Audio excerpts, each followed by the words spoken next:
Hello friends, I am Indrapal Surensi once again welcome to my YouTube channel Anand career institute. दोस्तों, आज हम discuss करेंगे काफ़ी इंपॉर्टेंट टॉपिक पर न्यूटन्स के द्वारा दिया गया गुरुत्वाकर्षण का बल का नियम।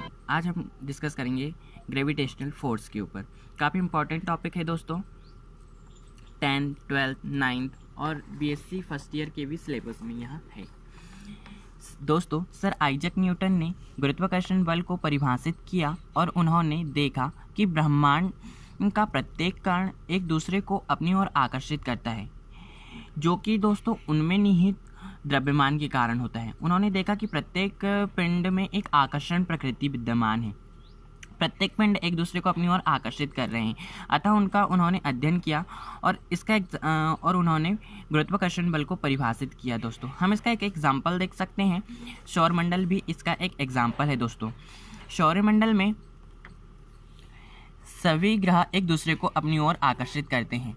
सूर्य, बुध, शुक्र, पृथ्वी, मंगल, बृहस्पति, शनि, अरुण, वरुण सभी ग्रहों को अपनी ओर आकर्षित किए हुए हैं और सभी ग्रह अपने द्रव्यमान के अकॉर्डिंग सूर्य को भी अपनी ओर आकर्षित कर रहे हैं, जिसके कारण सभी ग्रह अपनी एक निश्चित कक्षा में स्थिर हैं और इस कारण सूर्य यह संपूर्ण सौरमंडल दोस्तों स्थिर है और यह गुरुत्वाकर्षण बल ही सूर्य के चारों ओर ग्रहों को घूमने के लिए आवश्यक अभिकेंद्रीय बल प्रदान करते हैं। दोस्तों, अब हम देखते हैं न्यूटन ने दो कणों के बीच लगने वाला आकर्षण बल को किस प्रकार परिभाषित किया, देखते हैं।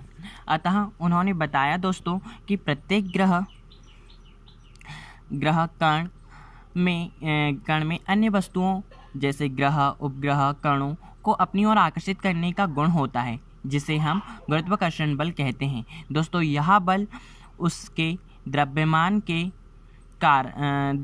के गुणनफल के अनुक्रमानुपाती होता है तथा उसके बीच की दूरी के वर्ग के व्युत्क्रमानुपाती होता है। दोस्तों, यह लगने वाला जो परिणामी बल है दो ग्रहों के बीच, वह उनके द्रव्यमान के गुणनफल के अनुक्रमानुपाती तथा उनके बीच की दूरी के वर्ग के व्युत्क्रमानुपाती होता है। दोस्तों, तथा इसकी दिशा दोस्तों वह होती है जिस दिशा में यह बल इन दोनों ग्रहों को मिलाने वाली रेखा के अनुदिश इसकी गुरुत्वाकर्षण बल की दिशा होती है। दोस्तों, आप नोट में देख सकते हो दोस्तों, इस बल की दिशा दोनों कणों को मिलाने वाली रेखा के अनुदिश होती है, इसलिए हम यहाँ पे आर केप यूज़ करेंगे जो यहाँ दिशा को प्रदर्शित करता है। दोस्तों, हमने माना है m1 और m2 द्रव्यमान के दो कण हैं जो एक दूसरे से r दूरी पर स्थित हैं।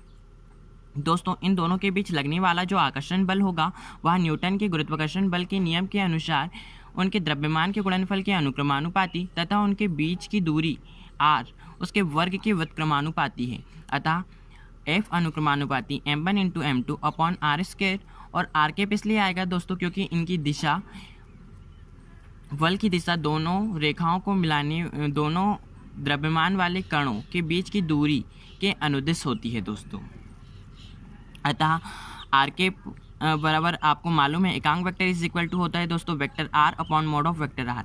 यहाँ पे अनुक्रमानुपाती का चिन्ह हटेगा दोस्तों, तो एक नियतांक आएगा जिसे हम सार्वत्रिक गुरुत्वाकर्षण नियतांक कहते हैं, कैपिटल G। और दोस्तों, यहाँ माइनस चिन्ह इसलिए आ रहा है क्योंकि यह आकर्षण प्रकृति का बल है। यह सदैव एक नियत परिमाण से वस्तु को अपनी ओर आकर्षित करता है। यह कभी प्रतिकर्षण स्वभाव प्रदर्शित नहीं करता, सदैव यह अपने और दूसरे ग्रहों को आकर्षित करता है, इसलिए हम इसे आकर्षण प्रकृति का बल कहते हैं, इसलिए यहाँ पे माइनस चिन्ह आया है। दोस्तों, अतः इसका आर स्क्वायर से हम जब वेक्टर आर केप का मान रखेंगे दोस्तों, तो आर स्क्वायर से आर कैंसिल आउट हो जाएगा और व्यंजक आएगा vector F is equal to minus G m1 into m2 upon r square. दोस्तों, जहाँ तो मैंने बता चुका है g एक सार्वत्रिक नियतांक है जिसका मान होता है दोस्तों 6.67 गुणित 10 की घात -11 न्यूटन इंटू मीटर स्क्वायर प्रति किलोग्राम स्क्वायर होता है। दोस्तों, गुरुत्वाकर्षण बल के गुण आप देख लीजिए। दोस्तों, यह एक सर्वाधिक क्षण बल है। दोस्तों, यह एक सर्वाधिक क्षण बल है, यह सदैव आकर्षण प्रकृति का बल है, यह एक दीर्घ परिसरीय बल है। अर्थात यह लॉन्ग रेंज में लागू होता है, यह सौरमंडल में भी लागू हो रहा है दोस्तों। और यहाँ आर की इसकी जो त्रिज्या है यह उसी में लागू होता है जिसमें आर की पावर 10 की घात -15 मीटर से अधिक हो, अर्थात 10 की घात -15 मीटर वाले त्रिज्यीय क्षेत्रों में यह लागू नहीं होता है दोस्तों। यह कणों के बीच के माध्यम पर निर्भर नहीं करता है, यह निर्वात में भी लागू हो सकता है दोस्तों। सौरमंडल में निर्वात होता है फिर भी वहाँ गुरुत्वाकर्षण बल लागू होता है दोस्तों। आई होप आपको गुरुत्वाकर्षण बल पूरा अच्छे से क्लियर हो चुका होगा दोस्तों। Thank you for watching my video.